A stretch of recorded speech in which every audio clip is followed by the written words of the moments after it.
నిన్న మధ్యాహ్నం 12 అనుకుంటా మొదలైంది మళ్ళీ జడగోళ.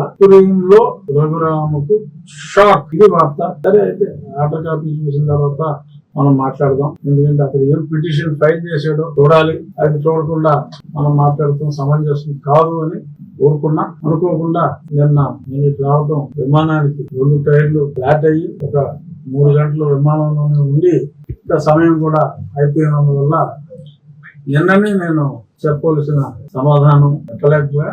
పూర్తి అతను ఏం ఫైల్ చేశాడు శ్రావణ్ కుమారుడు ఆ డీటెయిల్స్ అన్ని కూడా తీసుకొచ్చా. నో డౌట్ ఇక్కడ హైకోర్టులో 4 పిటిషన్లు అతను పోయిన తర్వాత మళ్ళీ ఒక కంటెంప్ట్ పిటిషన్ అతను వేసి 6వ తారీఖు మెన్షన్ చేయడం జరిగింది. అది 7-8 తారీఖుల్లో నెంబర్ అయ్యి వస్తుంది అనుకున్నాం, అది రాలేదు.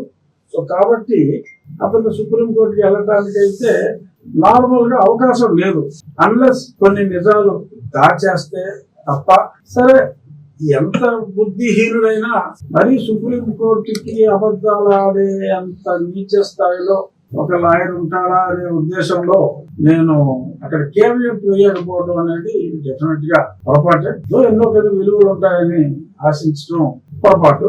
గోరుతో పోయేదానికి గొడ్డలి చందంగా ఇప్పుడు మళ్ళీ పిటిషన్ వేయవలసిన ఆవశ్యకత వచ్చింది.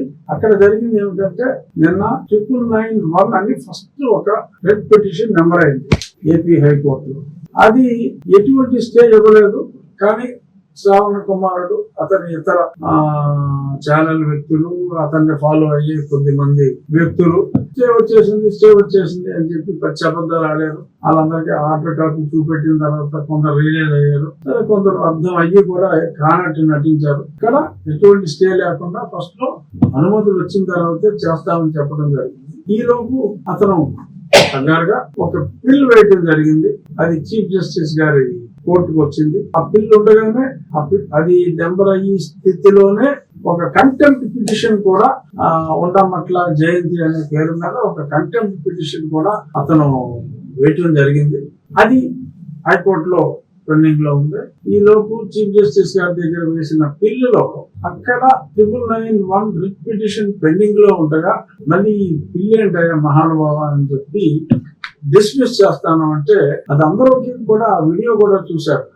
మేడం డిస్పోజ్ అని అతను జాలిగా అడిగాడు.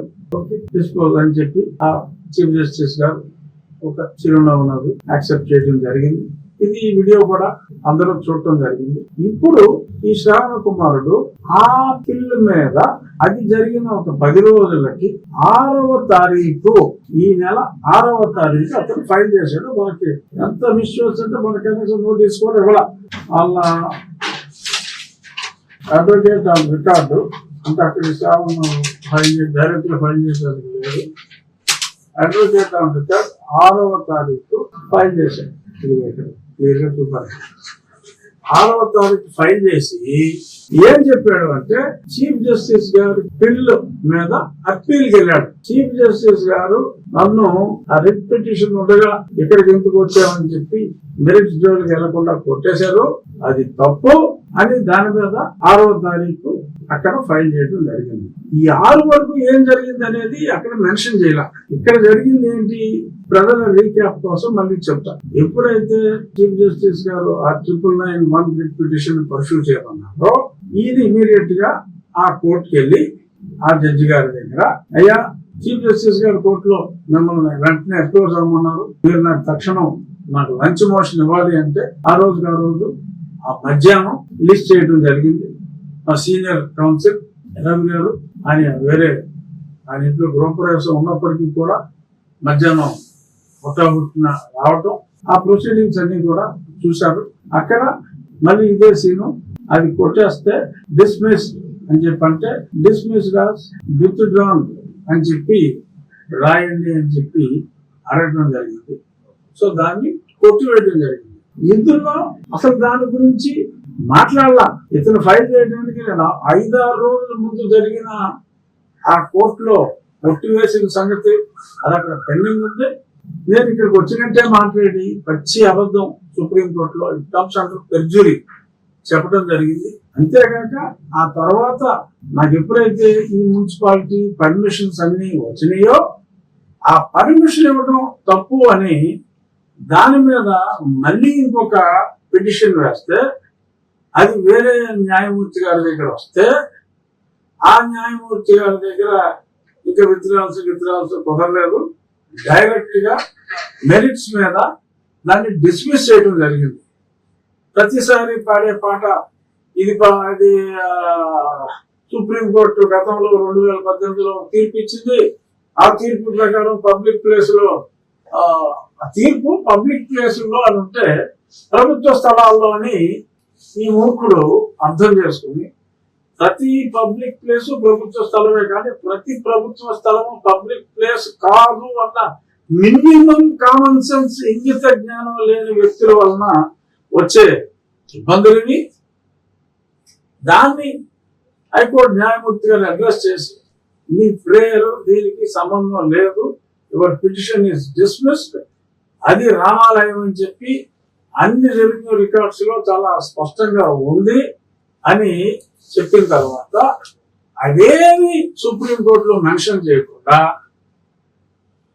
చీఫ్ జస్టిస్ గారు కొట్టివేసిన పిల్లు మీదే ఇక్కడికి వచ్చినట్టు మిగిలినవన్నీ కూడా దాచి అక్కడికి వెళ్ళటం జరిగింది. ఇది కాక 6వ తారీఖు బెంచ్కి వెళ్ళి ఇది అదొక కంటెంప్ట్ నెంబర్ చేయట్లేదు ఈ హైకోర్టు వారు అని చెప్పి అడిగితే కోర్టు నెంబర్ చేసి లిస్ట్ చేయమని చెప్పడం కూడా జరిగింది. సేమ్ ఇదే కంటెంట్ ఇప్పుడు సుప్రీంకోర్టులో ఏం చెప్పాడో అదే కంటెంట్ తో కంటెంప్ట్ ఇప్పుడు అక్కడ వేసింది కూడా అదే. ఆ కంటెంట్ తో ఇక్కడ ఏదైతే న్యాయమూర్తి గారు బెంచ్ సెకండ్ కోర్టు లిస్ట్ చేయమందో ఆ వివరాలను కూడా అందులో పొందుపరచకుండా మంచి అబద్ధాలతో nothing is pending in this high court అని చెప్పి దీనికి సంబంధించి nothing is pending in high court అని చెప్పి అక్కడ పేర్కొనటం జరిగింది. So it is clear perjury అని లీగల్ పరిభాషలో అంటారు. సరే సుప్రీంకోర్టు ముందు నోటీస్ అన్నారు, ఎవరు వచ్చినా నోటీసు అంటారు. తర్వాత మిలాడ్ అక్కడ కన్స్ట్రక్షన్ వేగంగా జరిగిపోతుంది అని అంటే అది ఇతను స్టే కోసం అడిగితే స్టే ఇవ్వలేదు, స్టాటస్ కో అని సుప్రీంకోర్టు పేర్కొనడం జరిగింది. 4 వారాల్లో అందరినీ కౌంటర్లు వేయమంటం జరిగింది. సో ఇప్పుడు ఇక్కడ అతను సబ్మిట్ చేసిందే పచ్చి ఫ్రాడ్ కాబట్టి రాంగ్ స్టేట్మెంట్స్ ఇచ్చారు కాబట్టి నేను సీనియర్ న్యాయవాదుల్ని నియమించి చూద్దాం. 28 నుంచి సెలవులు ఉన్నాయి సుప్రీంకోర్టుకి. సో ఈ సెలవులు వచ్చే లోపు త్వరితగతిన తీసుకొచ్చే ప్రయత్నం చేస్తాం.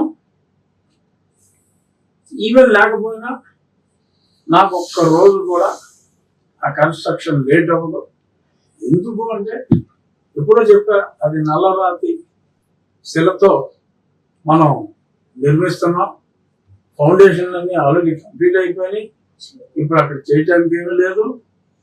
నల్ల కృష్ణ శిలలు ప్లాన్ ప్రకారం అవి మైన్ దగ్గరే ఆ ప్లాన్ ప్రకారం అవి తయారవుతాయి. దానికి నాకు 2 నెలల సమయం పడుతుంది. ఆ 2 నెలల సమయం తర్వాత ఎలక్షన్ జరుగుతుంది. ఆ ఎలక్షన్ 4 నెలలు పట్టొచ్చు. సో కాబట్టి దీని వలన నా రాముడికి వచ్చిన ఇబ్బంది ఏమీ లేదు. రామానుగ్రహం ఉంటే ఖచ్చితంగా ఈ నెల లోపే తేలుతుంది.